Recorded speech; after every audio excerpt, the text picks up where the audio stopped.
वालेकुम। आज हम नया चैप्टर स्टार्ट करेंगे फाइनल अकाउंट का। जैसा कि स्टूडेंट्स आप फाइनल अकाउंट ऑलरेडी एडीपी 1 में काफ़ी डिटेल के साथ कर चुके हैं, तो सेम वही टॉपिक्स हैं, सेम वही चीज़ें हैं जो आपने यहाँ पे भी प्रिपेयर करनी है। जैसे उसमें हम पहले प्रिपेयर करते थे ट्रेडिंग अकाउंट, यहाँ पे भी बनेगा। वहाँ पे हम profit and loss account prepare करते थे, इसमें भी आप profit and loss account prepare करेंगे। वहाँ हम बैलेंस शीट प्रिपेयर करते थे, तो अभी भी आपने बैलेंस शीट ही प्रिपेयर करनी है। अगर उस चैप्टर में और इसमें चेंज है तो वो एक profit and loss appropriation account का चेंज है। तो सबसे पहले हम जो क्वेश्चंस की तरफ जाने से पहले हम profit and loss appropriation account के बारे में कुछ पढ़ेंगे, उसके बाद हम चलेंगे नेक्स्ट टॉपिक की तरफ। Profit and loss appropriation account क्या है? Profit and loss appropriation account एक बहुत इंपॉर्टेंट पार्ट है कंपनी के फाइनल अकाउंट का, क्योंकि कंपनीज हर साल के आखिर में अपना प्रॉफिट या लॉस ज़रूर कैलकुलेट करती हैं। उस वक्त प्रॉफिट एंड लॉस को कैलकुलेट किया जाता है, बैलेंस शीट प्रिपेयर की जाती हैं, तो उसी टाइम हमें profit and loss appropriation account को भी कैलकुलेट करना होगा। Companies set up in somewhat different from the sole tradership and partnership. In company there are many items which relating to planning and projecting of some events, and there is requirement of distribution of undistributed profit, चाहे वो current year का हो या previous year का हो। तो हम company के कुछ ऐसे आइटम जिनकी फ्यूचर की प्रेडिक्शन करते हैं, अपने प्रॉफिट को डिस्ट्रीब्यूट करते हैं, उन अकाउंट्स के अंदर मेंटेन रखते हैं। उन आइटम्स की एलोकेशन के लिए certain amount to certain invented item profit and loss account is prepared. तो उन अदर अमाउंट्स के लिए जिसको हम फ्यूचर प्लानिंग के लिए डिस्ट्रीब्यूट कर लेते हैं अगले आने वाले सालों के लिए, तो वो हमारा profit and loss appropriation account prepare किया जाता है। कहते हैं जो हमारे पास प्रॉफिट मौजूद होता है उसकी अपॉर्शनमेंट हम करते हैं। एप्रोप्रिएशन यानी डिस्ट्रीब्यूशन, उसकी हम डिस्ट्रीब्यूशन किन पार्ट्स के अंदर कर सकते हैं? Adjustments relating to previous year, कुछ एडजस्टमेंट्स ऐसी होती हैं, अमाउंट्स ऐसी होती हैं जो कि हमारी प्रीवियस ईयर से रिलेटेड होती हैं, हम उनके लिए भी profit and loss appropriation account में पैसा अलग करते हैं, डिस्ट्रीब्यूशन करते हैं। प्रॉफिट की मेंबर्स के दरमियान जो पैसा मौजूद होता है उसको रिजर्व्स एंड प्रोविजन की मेंटेनेंस करते हैं, और कुछ पैसा ऐसा होता है जो कि हम कैरी फॉरवर्ड करते हैं पिछले साल के पैसे में से इस साल के पैसे को। तो वो हमारी ये चार ऐसे पॉइंट्स हैं जिनको हम basically profit and loss appropriation account के अंदर डिटेल से डिस्कस करते हैं। अब इसकी कैलकुलेशन की तरफ जाने के लिए समझने से पहले हमें दो चीज़ों का पता होना चाहिए कि हमारा डिविडेंड क्या होता है। डिविडेंड आपको पता है मुनाफे को कहते हैं। कुछ डिविडेंड हम स्टॉक होल्डर्स को कैश की शक्ल में देते हैं और कुछ को हम शेयर्स की शक्ल में मुनाफा देते हैं। तो एक हमारा जो डिविडेंड है वो इस टॉपिक के अंदर डिस्कस किया जाएगा। तो चलते हैं प्रॉफिट एंड लॉस एप्रोप्रिएशन की डेबिट साइड पे कौन सी चीज़ें मेंशन की जाएंगी। तो डिविडेंड डिक्लेयर होगा, चाहे वो इंटरिम है या फाइनल है। Amount set aside for debenture redemption fund, हर तरह की फंडिंग मेंशन की जाएगी। Reserve fund, dividend equalisation fund, provision made in respect of income tax payable. Provision क्या होती है?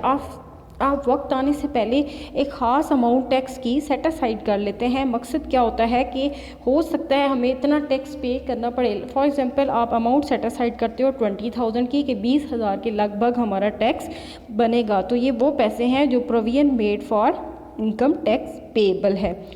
Credit balancing representing profit not appropriated और डिस्पोज्ड ऑफ, या फिर और ऐसा प्रॉफिट जो हमारा प्रॉफिट एंड लॉस अकाउंट से क्रेडिट बैलेंस होगा जिसको आपने तकसीम नहीं किया अभी तक या डिस्पोज ऑफ नहीं किया। This account always show a credit balance which will appear on the liability side of balance sheet. तो आप याद रखें profit and loss appropriation account का बैलेंस हमेशा क्रेडिट बैलेंस होगा, यानी क्रेडिट साइड एक्सीडिंग होगी डेबिट साइड पे, और हम इसको अपनी बैलेंस शीट के अंदर लाइबिलिटी साइड पे मेंशन करते हैं। कुछ इस टाइप का profit and loss appropriation account आपका प्रिपेयर होगा। तो पहले आइटम वाइज देख लेते हैं। Debit balance of profit and loss account, balance of last year, adjustment relating to last year, यानी बकाया की कोई एडजस्टमेंट पड़ी है, एरियर में कोई डेप्रिसिएशन वगैरह, करंट ईयर का प्रॉफिट, जनरल रिजर्व के अंदर इतना पैसा ट्रांसफ़र किया वो, या फिर adjustment relating to past year unclaimed balance return back, ऐसा पैसा जो कि क्लेम नहीं किया गया और अनक्लेम्ड है और आपने वापस उसको हासिल कर लिया है। Contribution to dividend equalisation fund, यानी फंडिंग आपने मेंटेन कर ली कि हमें डिविडेंड आने वाले वक्त में अगर कंपनी को प्रॉफिट ना हो तो वो इस पैसे को शेयर होल्डर्स के दरमियान प्रॉफिट के लिए डिस्ट्रीब्यूट कर सकेगी। वो पैसा कोई पेंशन फ़ंड पे करना है, सिंकिंग फ़ंड, बॉन्ड फंड वगैरह, इन तमाम के लिए पैसा यहाँ पे रिज़र्व रख लिया जाएगा, उसको आपने मेंटेन करना है। प्रपोज डिविडेंड या इंटरम डिविडेंड, सालाना का मुनाफा या फिर साल के दरमियान अगर कोई मुनाफा पे करना पड़े तो उसके लिए भी कंपनी अपना पैसा सेट असाइड करती है ताकि आने वाले वक्त में उनको बुरे हालात का सामना ना करना पड़े। प्रोविजन फॉर टैक्सेशन, टैक्स पे करना है, उसके जो पैसे हैं वो भी कंपनी अपने करंट ईयर के प्रॉफिट से या बैलेंस ऑफ लॉस्ट ईयर पिछले सालों का जो बकाया है उसमें से यहाँ पे रिज़र्व मेंटेन कर लेगी कि इतना पैसा हमें आने वाले वक्त में ज़रूरत पड़ सकता है। उसके बाद जो पैसा बचेगा उसे सरप्लस के नाम से बैलेंस शीट के अंदर ट्रांसफ़र कर दिया जाएगा। तो एक छोटी सी एग्जांपल लेते हैं।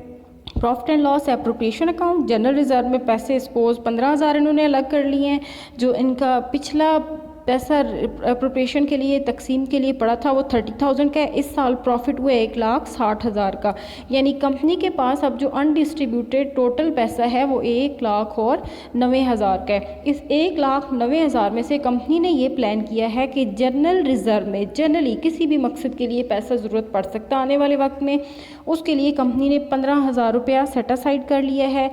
टैक्स पे करना पड़ सकता है तकरीबन 50,000 अलग किया इन्होंने। डिविडेंड इक्वलाइजेशन रिज़र्व, किसी टाइप का प्रॉफिट देना पड़े चाहे वो इंटरम हो या एनुअल हो, उसके लिए 14,000 इन्होंने अलग रखा है। किसी टाइप का बोनस पे करने के लिए 20,000 सेट असाइड कर लिए इस पैसे में से।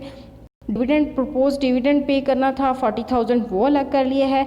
और 1,09,000 में से जो कंपनी का टोटल सरप्लस बचता है, बैलेंस बचता है, जो हमने बैलेंस शीट के अंदर ट्रांसफ़र करना है तो उसके पैसे बचते हैं 51,000 रुपीज़। ये था profit and loss appropriation account. उम्मीद है आपको समझ आ गया होगा।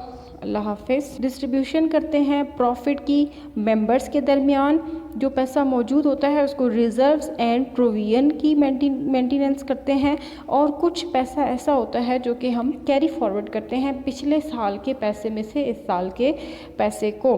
तो वो हमारी ये 4 ऐसे पॉइंट्स हैं जिनको हम basically profit and loss appropriation account के अंदर डिटेल से डिस्कस करते हैं। अब इसकी कैलकुलेशन की तरफ जाने के लिए समझने से पहले हमें 2 चीज़ों का पता होना चाहिए कि हमारा डिविडेंड क्या होता है। डिविडेंड आपको पता है मुनाफे को कहते हैं। कुछ डिविडेंड हम स्टॉक होल्डर्स को कैश की शक्ल में देते हैं और कुछ को हम शेयर्स की शक्ल में मुनाफा देते हैं। तो एक हमारा जो डिविडेंड है वो इस टॉपिक के अंदर डिस्कस किया जाएगा।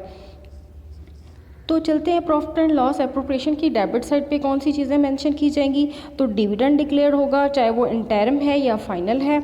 Amount set aside for debenture redemption fund, हर तरह की फंडिंग मेंशन की जाएगी। Reserve fund, dividend equalisation fund, provision made in respect of income tax payable. Provision क्या होती है, आप वक्त आने से पहले एक ख़ास अमाउंट टैक्स की सेट असाइड कर लेते हैं। मकसद क्या होता है कि हो सकता है हमें इतना टैक्स पे करना पड़े। फॉर एग्जांपल आप अमाउंट सेट असाइड करते हो 20,000 की कि 20,000 के लगभग हमारा टैक्स बनेगा। तो ये वो पैसे हैं जो provision made for income tax payable है।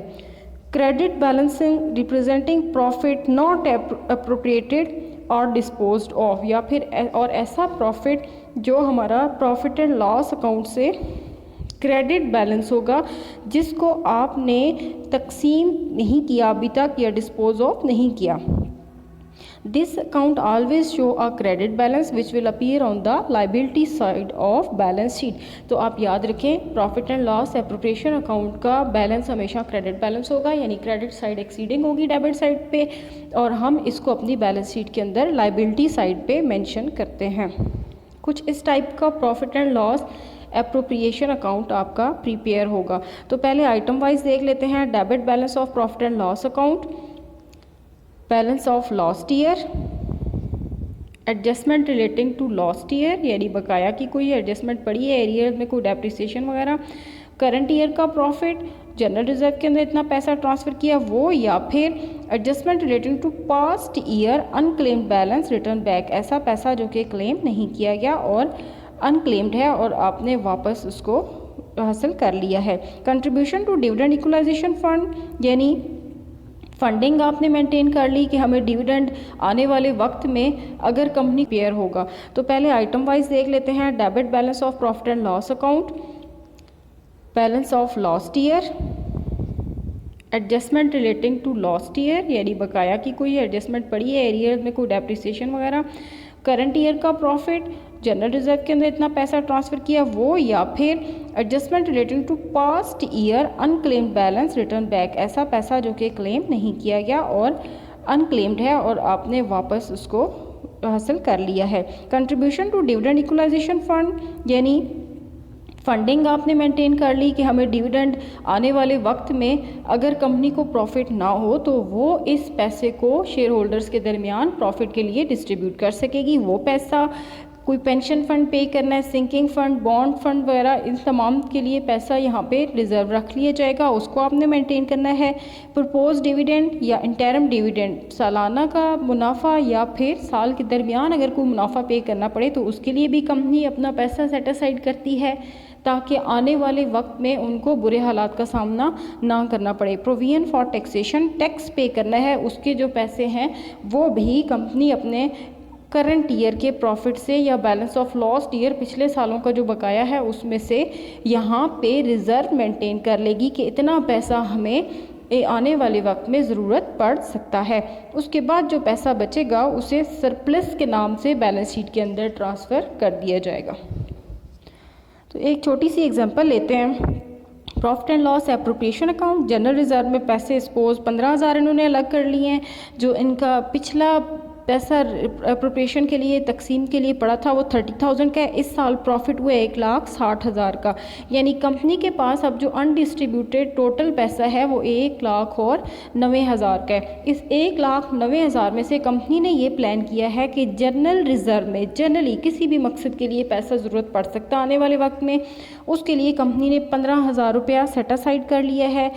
टैक्स पे करना पड़ सकता है, तकरीबन 50,000 अलग किया इन्होंने। डिविडेंड इक्वलाइजेशन रिजर्व, किसी टाइप का प्रॉफिट देना पड़े चाहे वो इंटरम हो या एनुअल हो, उसके लिए 14,000 इन्होंने अलग रखा है। किसी टाइप का बोनस पे करने के लिए 20,000 सेट असाइड कर लिए इस पैसे में से। डिविडेंड प्रपोज डिविडेंड पे करना था 40,000 वो अलग कर लिया है। और 1,09,000 में से जो कंपनी का टोटल सरप्लस बचता है, बैलेंस बचता है, जो हमने बैलेंस शीट के अंदर ट्रांसफ़र करना है तो उसके पैसे बचते हैं 51,000 रुपीज़। ये था profit and loss appropriation account. उम्मीद है आपको समझ आ गया होगा। अल्लाह हाफ़िज़।